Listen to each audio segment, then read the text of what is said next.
Bright Suns, and welcome back to an all-new episode of Let's Talk About Star Wars with Maggie Lovett. It has been a few weeks, maybe a few months, since the last time I was able to sit down and record an episode of Let's Talk About Star Wars, but that has not meant that I have not been busily shopping in antique stores and thrift stores and consignment shops looking for my next big Star Wars purchase. Nothing has changed. I've just been so busy. I work on the weekends and I have to really budget in my time for a lot of other projects. And I've unfortunately just not been able to sit down in front of my camera and talk to it. But I have missed it. It is hard to believe that it is already 2022 and we are 3 episodes into the Book of Boba Fett, and a whole bunch of High Republic books and comics have come out. It's been such a glorious time to be a Star Wars fan. You can probably see if you follow me on Twitter that I've been doing a couple different live streams for the Book of Boba Fett. Every Wednesday, I'm over at the Hollywood Critics Association with a fantastic group of critics talking about the Book of Boba Fett during our after show. And then on Friday nights, I'm over at the Outer Rim Beacon talking about it with the Outer Rim Beacon boys and some of our very favorite people. And it's just been so much fun to talk about the Book of Boba Fett. And then I'm also over on Space Waffles occasionally talking about it with Arzu and Candace and Norhal and guests, and that's been such a blast. Book of Boba Fett has been good. I really liked the first 2 episodes. The 3rd episode fell into some tropes that I'm not a big fan of, particularly where the Tuskens are involved, and I'm a little disappointed with that. But I personally loved the Vespa gang, and I love the things that people are complaining about rather than confronting the actual issue with representation, which is a little bit of a buzzkill, but welcome to the Star Wars fandom.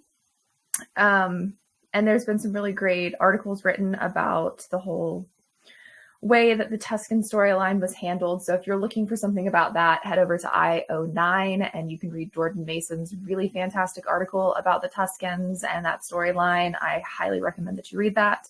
And I'll probably link that down in the summary unless I forget. But it's really easy to find. It's still on their homepage, I believe. And then, of course, the High Republic has been out. I'm wearing my Martian Row shirt. This comic is out and it's so good.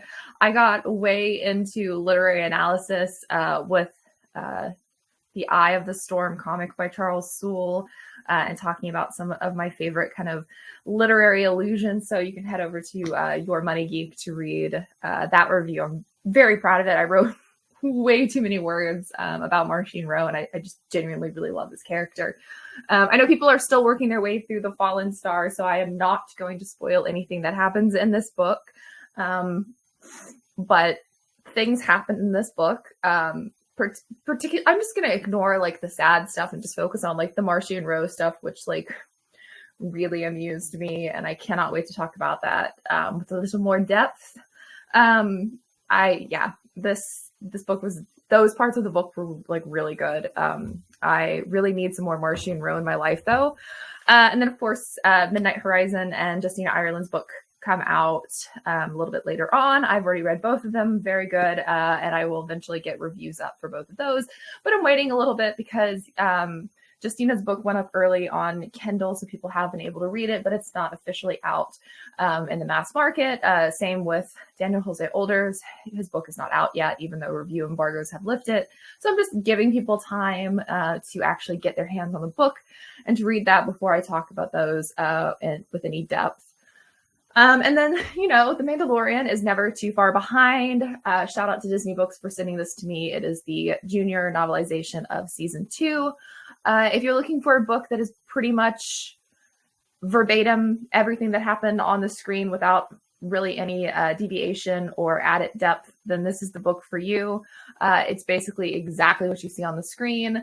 I was looking for a little bit more. Usually, at least back when I was younger, the junior novelizations used to have a little bit more thought process of the characters, which is what I was expecting with this book, and unfortunately didn't have it. But it's fine. It's a junior novelization. If you just want a refresher on season 2 without rewatching it, or you have junior readers in your household or in your family and friends, this is a good book for them. It serves its purpose. And then, of course, Galaxy of Creatures for young readers. Such a fun book. Ties in with the little YouTube series that they had running. And of course, it's written by Kristen Baver. Love her and love this book. I am a sucker for some of the very kid-friendly books. I don't know, just spark some joy within my soul. And then I was also privileged to get this copy of Star Wars Enter Jedi, a guided journal for training in the light side of the Force. How do these people not know that I am a dark side user? But yeah, no, if you're looking for a really cool, this is of course from Inside Editions. If you're looking for a journal to start out your new year, this is the book for you. It is a gorgeous journal, plenty of pages. And it also, as it says, has like guides and prompts you to reflect on certain things. And there's some really nice quotes. You know, this one talks about like, how do you overcome like difficult feelings? And it's nice. If you're the kind of person who enjoys journaling and you enjoy having prompts, this is a must have for you. I'm not a big journaler, so I'll probably end up using this as just like a regular journal for like taking notes for stories and ideas and stuff. I've just never been very good at journaling, but I love it. And then I also got an autograph from Kevin Scott that I'm going to stick into my special edition copy of The Rising Storm. Very excited about having that. He has those for sale over at his shop, and as do most of the High Republic authors, so you can pick up the little inserts for your book. I, of course, got my Light of the Jedi signed by Charles Soule at New York Comic Con, and so I'm trying to slowly collect all of their autographs. But, you know, aside from all of these fabulous new books and new editions that I have picked up since the last time I sat down to record Let's Talk About Star Wars, I have been out and about in the thrift stores and in my favorite used bookstore, and I have bought an embarrassing number of books. Particularly, I have been searching out stuff from, as you all know, the prequel era. It has kind of been like my niche that I'm going to. I think it works really well to have something that you're looking for or a specific era that you are interested in finding when you are setting out to shop. Because you can get really overwhelmed, especially at some of the shops that do have a lot of Star Wars material. You don't want to get like bogged down and get like overwhelmed. Go in with a purpose. Go in looking for a specific era or a specific character or like a specific theme. So like maybe you're only looking for books, or you're only looking for out-of-box action figures, or you're only looking for random side characters that nobody cares about except for you. Like, have something in mind. So like I have been really focusing my energy on finding prequel era stuff to appease my inner child, and I found so much. Speaking of things for kids, I picked up this absolutely gorgeous, like perfect companion to The Phantom Menace. It is a Dark Horse comic of The Phantom Menace. Gorgeous. I got it for like $4. Obsessed with it. I think it is such beautiful artwork. I also picked up, speaking of artwork, the art of Phantom Menace. Speaking of bright colors in Star Wars, it's a thing. And it's just really beautiful. It has lots of artwork, obviously, as the name would imply. Just lots of different scenes and character designs. And it's a great little companion book. 75 cents. I wish they made more of these. Like, I love the Abrams books, but I kind of like the idea of having like a much smaller companion. And then I picked up these two very much for children books. The Skywalker family. Kind of love that Obi-Wan is considered part of the Skywalker family. And obviously this like predates a lot of things. And then I picked up Attack of the Clones. I'm a Jedi Apprentice, coming fall of 2002. It's a few years old. They're just fun little Random House storybooks. I think they're a neat addition. Obviously, they have kind of gone through the ringer because children have loved them before I got my hands on them. And I also picked up 3 scrapbooks. I picked up this Phantom Menace scrapbook with little Annie on the front. And then I also picked up this Phantom Menace scrapbook. They have some similar information inside of them. They're both from Random House. Very similar. They're both from 1999, but a little bit different. This one's a little bit thicker, a little bit more detailed. Really great pickups. Both of them were 50 cents, so an absolute steal. And then I also picked up the Revenge of the Sith movie storybook, also 50 cents. I am an unabashed lover of Revenge of the Sith, so this one made me really happy because I do have really distinct memories of actually looking at this at Borders back in the day. So this was a fun one to find and pick up. And then I also picked up this book, which is from Grosset and Dunlap, which is Penguin, and it is the Clone Wars. So kind of sticking in the prequel era, even though this is more of the animation that came afterwards.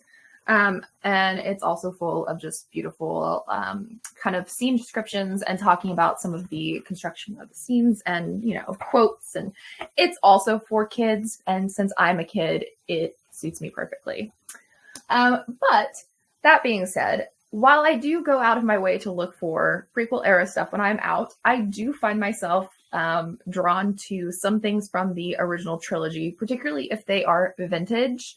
So I picked up these two. They're the same book, slightly different colors. I think one was probably in the sun a little bit longer, but these are from the 70s. They're Scholastic books. And if you notice, it just says Star Wars because this was released when there was only one Star Wars. So just a really beautiful collector's piece, and the back of them have Darth Vader on them. And this one, unfortunately, has a little bit of a flaw on it. So when I saw this unflawed version, I picked it up because I needed it in my life. I got both of these for 70 cents, like together, which is an absolute steal. And it's full of pictures from the first movie. It's just perfect. Really happy with this find. And then I also found, again, Star Wars. This one is by Larry Weinberg. It was published in, this is a Random House. This one was published in 1985, so a little bit later on. But again, it's just Star Wars, which brings me a lot of joy. And I love finding these vintage books that were published. Unfortunately, the prequels are now considered vintage because some of them were published 20 years ago, and that makes me feel very old. But we're not going to get into that because nobody wants to remember that. Books were not the only thing that I have picked up since the last time I shared my haul with all of you. Technically I found 3, but I resisted the urge to get all 3, and I only picked up 1. Qui-Gon Jinn. So this collection originally had Darth Maul, Jar Jar Binks, and Obi-Wan Kenobi. And I almost got Obi-Wan Kenobi, but then I was like, how could I not get Qui-Gon Jinn, source of my childhood trauma? So I picked him up, and he will be coming out of the box eventually. Not yet, but it will happen. And the quality of this figure is unparalleled. That looks like Liam Neeson. That looks like Qui-Gon Jinn. And of course it comes with a lightsaber. So like, how could I say no to this? And this is from my new favorite toy shop right here in Virginia called Kerbobbles. So if you are in the area, do not forget to stop by and check out the store. Do not buy everything because I do frequent it, and I will be disappointed if you buy all of the Star Wars toys. But support your indie toy stores that sell vintage collectibles because they are so good, and the prices are great, and the people are great, and it's just fun to kind of be among other collectors. And then, because I can't possibly forget the sequel trilogy, I have never been the kind of person to want sideshow figures, gentle giant figures, Hot Toys, none of them. Like all of my friends, the whole entire cast of the Outer Rim Beacon, obsessed with these figures. And I've just been like, they're not my thing. I don't want to spend like hundreds of dollars on a figure. Like maybe I'll buy one if they do a Baron Zemo, but that's Marvel. I have never gotten in on it. But I was at an antique store this week and I'd gone down one cubby and like did not see anything. And then my mom went down it and I went to join her and I noticed a Star Wars toy that I had not seen when I first looked in this area. And it was Poe Dameron.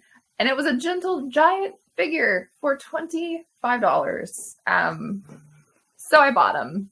Because how can you not buy him? He's very, very grumpy, and he's obviously going to come out of the box. And I have taken him out of the box to check, but he looks very grumpy in his little flight suit, which, I mean, as everyone pointed out on Twitter, I too would be disappointed and grumpy if I lost my arms. But this is officially my very first gentle giant, and it feels kind of apropos that it's Poe.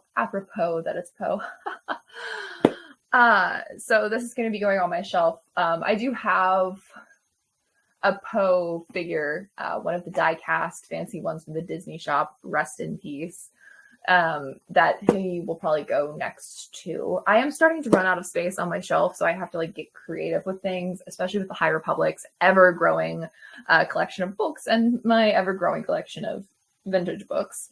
I have to get really creative with how I style my shelves, but Poe is going to have a place there very soon.